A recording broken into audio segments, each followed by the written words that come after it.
एक गरीब व्यक्ति के यहां पर एक किसी बुढ़िया की मृत्यु हो गई। क्या हो गई? मृत्यु हो गई। तो गांव में यह संदेश पहुंचा कि वो जो व्यक्ति है उसकी तो पत्नी का देहांत हो गया।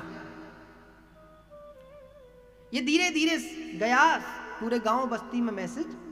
तो गांव बस्ती के लोग आए कि चलो भी चलो जाकर के सांत्वना देकर के आते हैं। लेकिन वह व्यक्ति इतना गरीब था अपने जीवन काल में कि उसके पास में अपनी पत्नी की मृत्यु के दाह संस्कार के लिए भी अर्थ की व्यवस्था नहीं थी, पैसा नहीं था।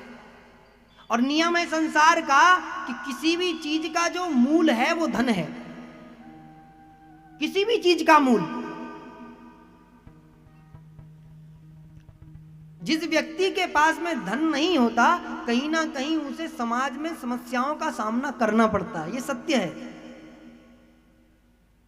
क्योंकि आप किसी भी चीज को लेकर के आओगे, चाहे वो दान करने के लिए लेकर के आओ, चाहे वो ग्रहण करने के लिए लेकर के आओ, चाहे वो पहनने के लिए लेकर के आओ, चाहे वो देने के लिए लेकर के आओ, लेकिन उसका जो मुख्य आधार है वह धन है। सारे संसार के लोग जब उस झोपड़ी में गए, सबने दिलासा दी कि भाई बहुत बुरा हुआ, भाई बड़ी भारी भरकम बरसात पड़ रही है।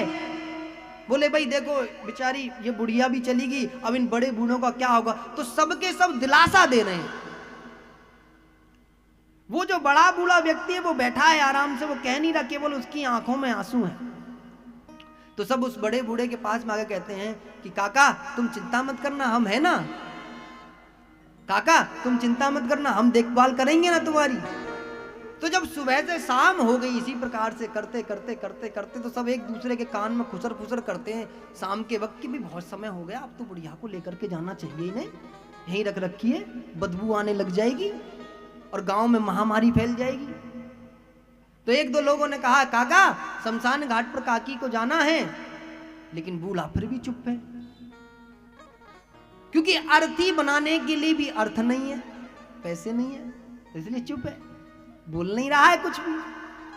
जब बहुत देर हो गई तो एक व्यक्ति ने पूछा कि काका क्या क्या तैयारियां हैं, बताओ तो सही क्या करना है, हम रुके या अपने घर जाएं, कुछ तो बताओगे। बोले बेटा बताना क्या है, आज ऐसे समय में सिर्फ भगवान से एक ही बात पूछ रहा हूं बैठ करके कि ये तो तेरी थी, तू ले गया, मैं भी तेरा हूं, मुझे भी ले जाएगा, लेकिन एक बात तो बता कि जो संसार के लोग मेरे पास में भेजे हैं इसका कारण क्या है। तो मुझे अभी अभी भगवान ने प्रेरणा दी है, मुझे अभी अभी भगवान ने कहा है और मैं वो तुमसे कह रहा हूं कि संसार में जितने भी लोग हैं, चाहे तुम्हारी कितनी भी विपरीत परिस्थितियां हों, कितने भी कष्ट तुम्हारे घर में हों, ये सब तमाशा देखने वाले हैं। किसी के पास में किसी समस्या का समाधान नहीं है, परमात्मा ही ऐसे हैं जो तुम्हारी समस्या का समाधान है। स्वयं एक बालक आता है और आकर के कुछ दक्षिणा देकर के बाबा को जाता है, चुपचाप जेब में डाल देता है और आकर के चले जाता है। गांव से नहीं मिला पैसा, अर्थी के लिए भी पैसा नहीं मिलता। ये गरीबी बहुत बुरी चीज है मेरे भाई, बहुत बुरी चीज है। भगवान सबको सब कुछ दे देना, लेकिन गरीबी नहीं देना, किसी को निर्धन नहीं बनाना,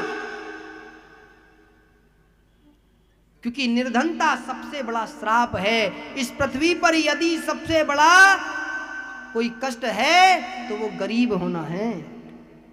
और जब कभी तुम्हें लगे कि तुम्हारे जीवन काल में कोई ऐसा व्यक्ति मिला है जो गरीब है, तो मान लेना भगवान ने तुम्हें माध्यम बनाया है, भगवान ने तुम्हें तय किया है कि तुम उसकी गरीबी का हरण कर सको। जब कभी ऐसा अवसर आए कि तुम्हारे द्वारा किसी का सहयोग हो सकता हो, तो एकदम से सोचना नहीं, एक बार करके देखना। सिर्फ मेरे कहने से एक बार किसी गरीब के घर में जाकर के उसके लिए कुछ करके देखना। मैं कहता हूं तुम दिन रात भगवान के मंदिर में जाकर के जितनी बार तुमने माथा टेका होगा, भगवान ने एक भी बार शायद तुम्हारी तरफ देखा हो या ना देखा हो। जिस दिन तुम किसी गरीब के घर में जाकर के उसकी मदद कर दोगे, मैं विश्वास दिलाता हूं परमात्मा तुम्हारी तरफ उस दिन हमेशा के लिए आंख खोल करके देखेंगे, 100% देखेंगे, तुम्हारी तरफ जरूर देखेंगे।